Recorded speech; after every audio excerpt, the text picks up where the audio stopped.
let's just dive in. I want to take a minute and establish some vocabulary for spreadsheets just so you know the different words before we get in there. And that's when I look at this, I know that one box in a spreadsheet is called a cell, right? So a cell is one box. And when I'm looking at a lot of boxes up and down, that's called a column, right? A column is up and down, and a row is side to side. A row is side to side. I can have a function or a formula, and we may or may not get there yet, but I can have cells, columns, that's a whole up and down, rows, and sometimes we name a cell by where they intersect. For example, this one is in D, column D, row 9. So we might call this cell D9.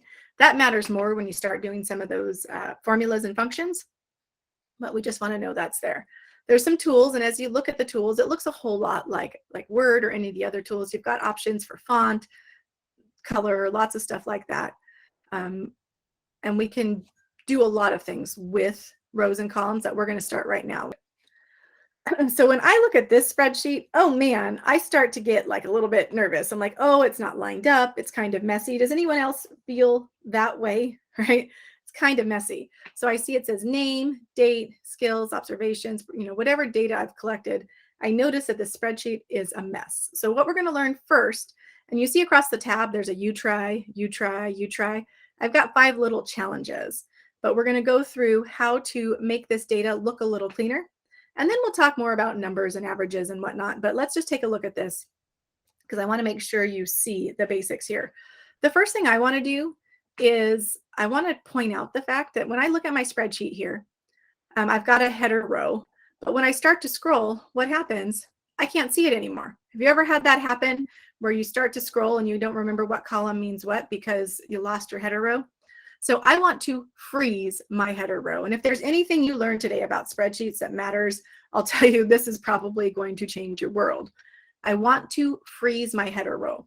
And what I mean by that is I want to make sure that this row here becomes its own special thing. Because if I were to start doing some sorting, if I don't freeze it, skills is going to get sorted with, right? You see what I'm saying there? So I want to teach you how to freeze a header row. So when I'm looking at my spreadsheet, this gets a little bit different, but I want to pull down that header row, and it can be challenging, but so I use my cursor, and I'm actually turn off my giant cursor this so you can really see what it looks like.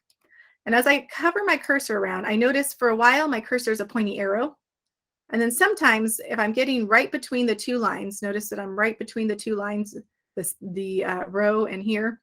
I can also do it over here on the side. I know it's a little tiny cursor, but notice as you go between the letter rows, right? That's the titles, and that header row, your cursor will change. Pointer, hand, pointer, hand. If I grab that top row, watch this real closely, and then I'll show you again. Let me see if I can zoom it again. I'm not sure how well it works when it's zoomed, but I'll try. Yeah, see, so what I'm going to do is I'm going to take my little hand. It's a hand right now. If I click, I can actually pull a row down. Why does that matter? Why does freezing my header row matter? Now, when I scroll through my data, notice how that header row is frozen. Oh, let me do that again. This might have just changed your world. I want to freeze my header row. So I don't use the cursor. I wait till my cursor is a little hand, and I grab it and I just pull down one row. I can also do the same thing side to side. Like sometimes you need that to go side to side as well because you have data and you want to be able to scroll side to side, or you want to be able to scroll up and down and not lose your headers. So I'm going to show you that you can freeze your header row. So one of the skills you're going to do in a minute, and if you forget what I'm saying here, I have these GIFs that my friend Kim made here that will repeat that process for you. So see how she's showing here how you can freeze a header row. So if you haven't done it yet, no worries. I'm going to give you a minute to do it. But one thing I want you to try to do is freeze your header row. Another thing I'm going to demonstrate how to do is how to kind of make your header row stand out. I want my header row to kind of be bold and stand out more. So I want to highlight those titles, and I can do things like use the fill bucket to make it bold, right? I can change the font color to make it stand out. I can make my font more bold. And notice the difference already, how that header row really matters, right? It's a lot easier to understand what's going on in this data. I know it's still kind of a sort and organization mess, but we'll get there. So we're going to change our header, right, by providing a nice, bold color, fill it in. We'll do that next. And the last thing we're going to do before I send you off on your little task is we're going to work on alignment.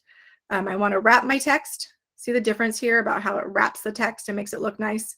And I want to align my text. So the next thing we're going to do is wrap and align text. I'll give you a couple minutes to do all these things, but I'm going to select all my items. And one thing I love about this, this little box here, it's like, I call it the magic box, or some people will say it's like an omni box.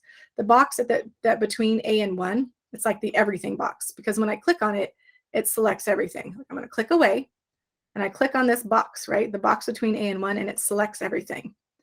And I want to change my text so it's all aligned to the left. Oof. And I also want to change this so that my text wraps. See how this is like running over into the next thing? I don't like that. I want it to wrap around. So I'm going to use the wrap option, which is right here, and change the wrapping there. I can also change the alignment of these just by dragging it around. See how by just doing quick little updates here, I can really make this data easier to understand. I can wrap my text. I can align my text. I use my text wrapping.